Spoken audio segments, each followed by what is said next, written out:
l'Union économique et monétaire ouest-africaine. L'UEMOA, 8 pays, un destin commun, un espace économique harmonisé, ouvert et concurrentiel. L'UEMOA, votre guide au cœur de l'Afrique, des grands événements et des grandes mutations sur Africable.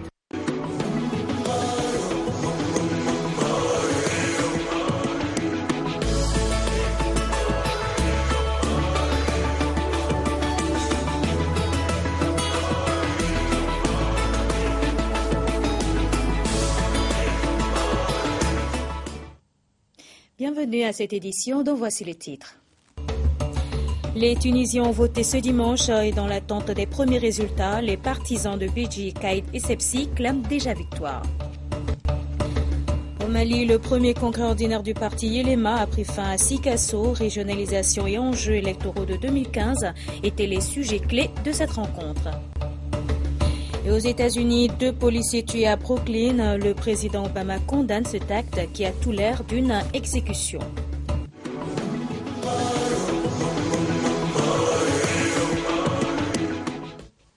Mesdames, Messieurs, bonsoir et une fois encore, bienvenue. Les électeurs tunisiens ont voté ce dimanche pour le second tour de la présidentielle. Et qui, de Monsef Marzouki ou de Beji Caïd Essebsi, sera le vainqueur de ce scrutin? Eh bien, les partisans du parti Nida Tounes clament déjà victoire. Ce n'est pas la première élection à laquelle participent les Tunisiens depuis la révolution de 2011 et la chute de la dictature. Mais celle-ci est historique. Pour la première fois, les électeurs choisissent leur nouveau président librement et plein d'espoir. Les 5 ans à venir seront 5 ans avec un gouvernement stable, avec un gouvernement qu'on a choisi, avec un président qu'on a choisi. Et donc, on pourra travailler correctement par rapport aux 3 dernières années où il y avait beaucoup de problèmes. Car ce vote doit aussi mettre fin à une période de transition très mouvementée pendant laquelle se sont succédées les crises politiques. Et pour cela, les Tunisiens doivent choisir entre 2 candidats que tout oppose. Monsef Marzouki, premier président de la Tunisie post-révolutionnaire, se pose en défenseur de la révolution. Authentique résistant à la dictature, son alliance avec les islamistes d'Ennahda a compromis sa crédibilité et pourrait bien lui coûter cette élection. La Tunisie restera une référence dans le monde arabe et gardera l'image d'un pays pionnier. Si le pays choisit de retourner en arrière, ce sera la fin de tous ses progrès. Et la menace d'un retour en arrière, selon Marzouki, c'est lui. Son adversaire est le favori du scrutin puisqu'il est arrivé en tête du premier tour. Beji Caïd Essebsi, 88 ans, chef du parti anti-islamiste Nida Tounes, qui a remporté les dernières élections législatives, est parvenu à s'imposer comme l'homme providentiel, le seul capable de remettre le pays debout. Vétéran de la politique tunisienne, il a notamment été le ministre de l'Intérieur du premier président tunisien Habib Bourguiba, dont le régime n'était pas de la première douceur et pas seulement avec les islamistes. Puis il a présidé le Parlement au début de l'ère Ben Ali. Je suis fier du peuple tunisien et j'espère qu'ils sépareront le bon grain de l'ivraie. La tâche du premier président démocratiquement élu de l'histoire de la Tunisie s'annonce difficile. Les islamistes qui ont dirigé le pays après la révolution se sont révélés incapables d'assumer le pouvoir, de redresser le pays et de repousser la menace djihadiste. Le résultat du vote pourrait être annoncé dès lundi.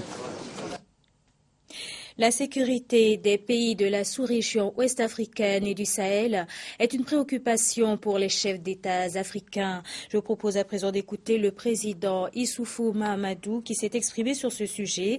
C'était au cours d'un entretien réalisé par Abdoulaye Bari. Le Niger est enfermé dans un triangle qui a 3 sommets. Un sommet en Libye où la situation sécuritaire est très mauvaise. Un deuxième sommet au Mali, qui a subi les contre-coups de la dégradation de la situation sécuritaire en Libye, et un 3e sommet au Nigeria, sur notre flanc sud, où malheureusement sévit Boko Haram. Et donc très tôt, nous avons considéré que la priorité des priorités, c'est la sécurité. Et nous nous sommes attelés à créer les conditions pour que les forces de défense et de sécurité soient en l'état de répondre à leur mission en ce qui concerne la Libye. Nous demandons à la communauté internationale de prendre des dispositions pour stabiliser la Libye, pour qu'il y ait une autorité en Libye qui puisse contrôler l'ensemble du territoire libyen, parce que comme vous le savez, le Niger tiendra aussi longtemps qu'existeront les menaces. Et quelle que soit la durée, ma conviction, c'est que le terrorisme sera vaincu. C'est ma conviction. On connaîtra des épreuves. Mais en fin de compte, nous serons les vainqueurs.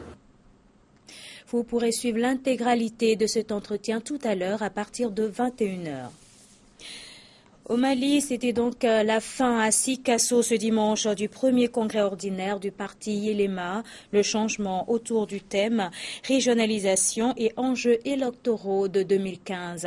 À l'issue de 2 jours de rencontres, un bureau de 81 membres dirigé par Moussa Mara a été mis en place. Nos envoyés spéciaux Aminata Mariko Daouda Doumbia nous font le point. À l'issue de 2 jours de travaux, le parti Yelema s'est doté de nouveaux textes, un changement important au niveau du bureau exécutif central et plusieurs recommandations formulées. Désormais, Moussa Mara dirige un bureau de 81 membres, dont 6 femmes, contre 63 membres du bureau sortant. Le président Moussa Mara. Le tout nouveau président ambitionne de faire valoir davantage le changement tant prôné. Pour cela, il demande aux militants de s'engager sans calcul. Vous avez été investis par vos camarades pour conduire le parti pendant 3 ans. Vous, de vous y engager sans calcul, avec comme seule boussole, et le doyen Samassa nous l'a éloquemment rappelé,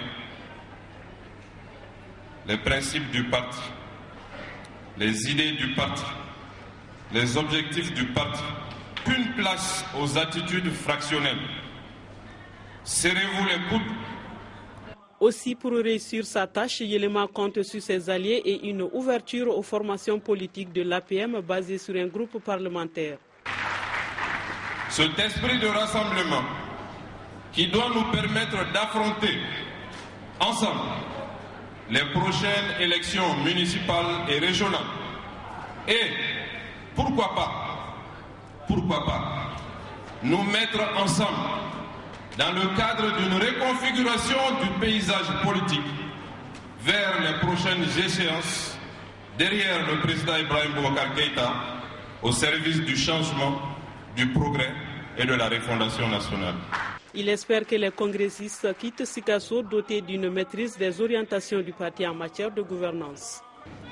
Vous partez donc de Sikasso doté de bonnes capacités relatives aux réformes de décentralisation, de régionalisation et d'administration du territoire. Le parti Yelema confirme à travers ce congrès son appartenance pleine et entière à la majorité présidentielle.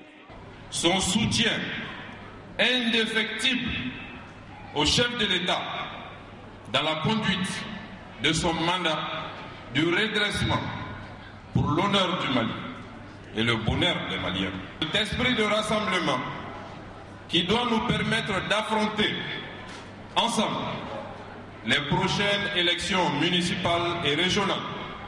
Et pourquoi pas nous mettre ensemble dans le cadre d'une reconfiguration du paysage politique. Sur le plan régional, la question du Sahel mérite qu'un véritable agenda international soit conçu à cet effet. Occasion pour l'actuel Premier ministre du Mali de se prononcer également sur l'actualité dans son pays et au niveau international. Le premier de ces chantiers porte sur la recherche de la paix au nord de notre pays. Le chantier du renforcement des forces armées et de sécurité. Le chantier de la réconciliation des Maliens. Sans oublier la justice, les réparations et le pardon. Le chantier de la lutte contre la corruption. Prochaine étape pour la jeune formation politique, la mise en œuvre des différentes orientations du Congrès. Au Gabon, les manifestations de ce samedi auraient fait plusieurs victimes. Des sources gouvernementales en annoncent un mort et plusieurs blessés. Et selon ces mêmes sources, il y a eu également de nombreux dégâts matériels ainsi que plusieurs interpellations. L'Organisation des Nations Unies condamne ces violences et appelle au dialogue entre le parti au pouvoir et l'opposition. Agression de policiers en France, ils sont 2 policiers qui ont été grièvement blessés au couteau dans un commissariat. L'agresseur, un jeune Français de 20 ans converti à l'islam, a été abattu. Le procureur parle de légitime défense. Le Burundi se nommait Bertrand, mais depuis sa conversion à l'islam, il se faisait appeler Bilal. Jeudi, sur son compte Facebook, il avait posté cette image. Le drapeau du groupe djihadiste État islamique. Était-ce le signe qui annonçait l'attaque du commissariat de Joué-les-Tours hier? Peut-être. Le jeune homme de 20 ans a été abattu. On voit ici son corps transféré par les pompiers. Il venait d'agresser violemment des policiers et la piste islamiste semble bien privilégiée. C'est clair qu'un individu qui attaque un commissariat, qui attaque pas monsieur X ou Y, qui attaque manifestement les services de police en criant à la Akbar, il y a de quoi se poser la question de savoir s'il a agi seul, s'il a agi sur ordre. Dans la soirée, les enquêteurs ont effectué des perquisitions au domicile de sa sœur où il séjournait de temps en temps. Le jeune homme au chômage était connu des services de police pour des faits de délinquance. Mais ses proches interrogés depuis hier affirment ne pas avoir perçu de signes de radicalisation. Comme cet ami qui témoigne anonymement. Une personne comme lui, il n'y en a pas deux, madame. Il est vraiment très gentil. Il m'a toujours aidé quand j'avais besoin de lui. Ça ne lui ressemble pas? Non. Il était très... Il pouvait se battre avec n'importe qui, ça, il n'y avait pas de souci, mais avec des raisons. Sans raison, il ne ferait jamais rien. Quelle motivation, acte isolé ou pas? Seule certitude, le frère du jeune homme est connu des services antiterroristes pour son islamisme radical et des projets de départ en Syrie. Agression de policiers, mais cette fois-ci aux États-Unis. Le président Barack Obama a condamné le meurtre de ces 2 policiers tués par balle à Brooklyn par un jeune homme de 28 ans. Les 2 officiers new-yorkais étaient en patrouille dans le quartier quand ils ont été tués dans leur véhicule. L'attaque avait tout l'air d'une exécution. Les policiers new-yorkais forment une haie d'honneur. Les corps des 2 officiers tués sont emmenés. Ce double meurtre est un choc pour la plus importante force de police des États-Unis. Ceci est un assassinat de sang-froid sans précédent. Quartier de Brooklyn, c'est ici qu'Ismail Brinsley, un noir de 28 ans, atterrit en plein jour à bout portant sur les 2 policiers qui étaient assis dans leur voiture stationnée. L'officier Liu et l'officier Ramos n'ont jamais eu l'opportunité de sortir leurs armes. Ils n'ont peut-être jamais vu leur assaillant, leur meurtrier. Le tueur que l'on voit ici sur la civière est mort. Il s'est tiré une balle dans la tête dans une station de métro à proximité. Quelques heures avant ce meurtre, il publiait sur Instagram une photo de son pistolet et ce message « Ils prennent un des nôtres, prenons 2 des leurs ». Référence claire à l'affaire Eric Garner, ce père de famille mort, étouffé par un policier. Policier qui ne sera pas poursuivi, ce qui provoquera de nombreuses manifestations à New York et ailleurs. Le double meurtre de policiers serait donc un acte de vengeance. Les gens sont frustrés avec tout ce qui s'est passé, mais je pense qu'aucune personne que je connais dans cette communauté sera d'accord avec le fait de prendre la vie d'un policier. La condamnation est unanime. Tout juste arrivé à Hawaï pour ses vacances, Barack Obama estime dans un communiqué qu'il n'y a aucune justification à ce type d'acte. Il appelle à rejeter la violence. On reste aux États-Unis où le rapprochement USA-Cuba engagé depuis ce mercredi n'enchante pas les Cubains de Miami. Et ces derniers sont sortis par centaines pour exprimer leur mécontentement, qualifiant cet acte de trahison de la part de Barack Obama. Obama nous a trahis. Voilà le message de ses opposants au régime cubain. Pour beaucoup, ces hommes et ces femmes ont fui le régime pour se réfugier aux États-Unis, le pays de la liberté. Aujourd'hui, ils disent leur incompréhension. Je crois que ce qui se passe, c'est un renoncement du gouvernement qui cherche à éviter que Cuba devienne un jour une démocratie. C'est une concession faite à une dictature qui refuse de changer. Le discours se transforme alors en diatribe antidémocrate, surtout quand il est repris par les représentants de la communauté cubaine au Congrès, des représentants républicains pour la plupart.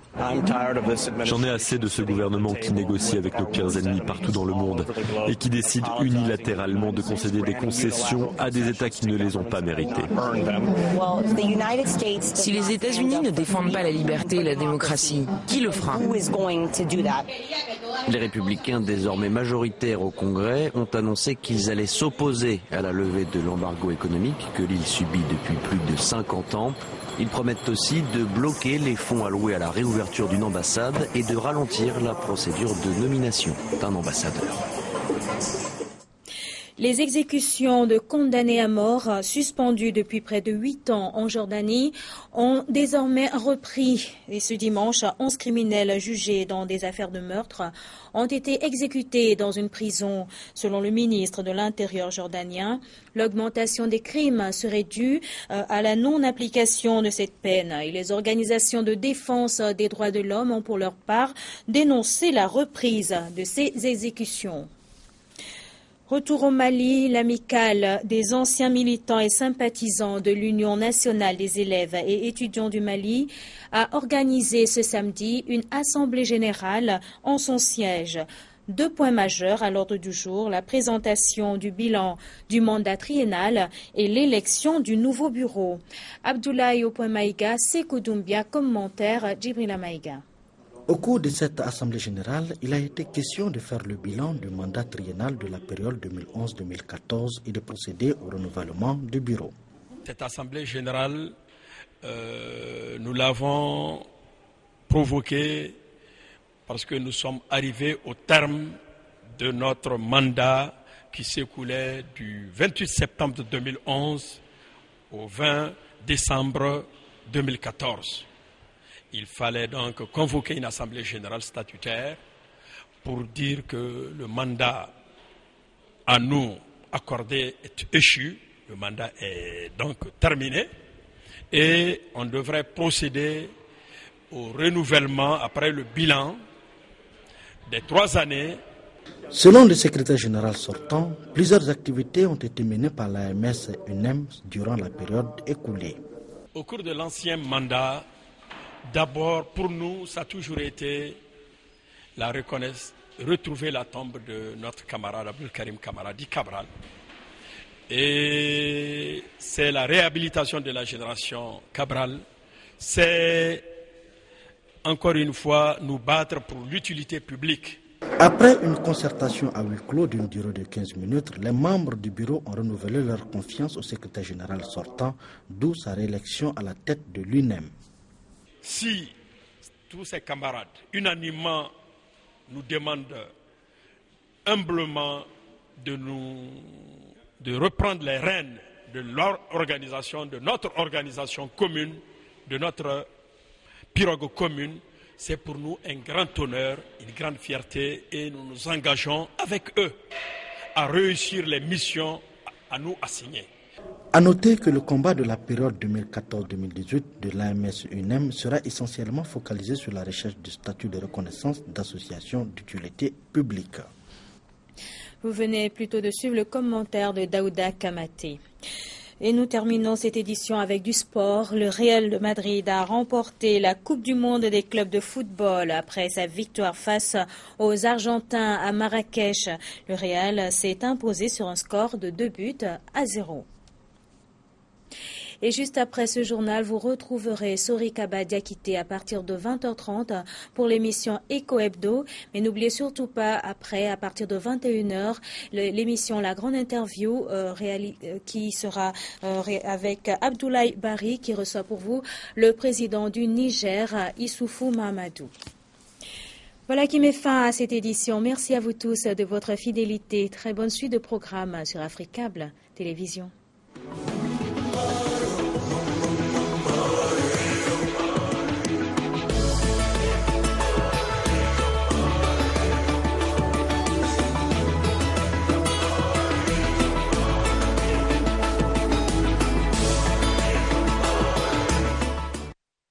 Lui et moi, l'Union économique et monétaire ouest-africaine. L'UEMOA, 8 pays, un destin commun, un espace économique harmonisé, ouvert et concurrentiel. L'UEMOA, votre guide au cœur de l'Afrique, des grands événements et des grandes mutations sur Africable.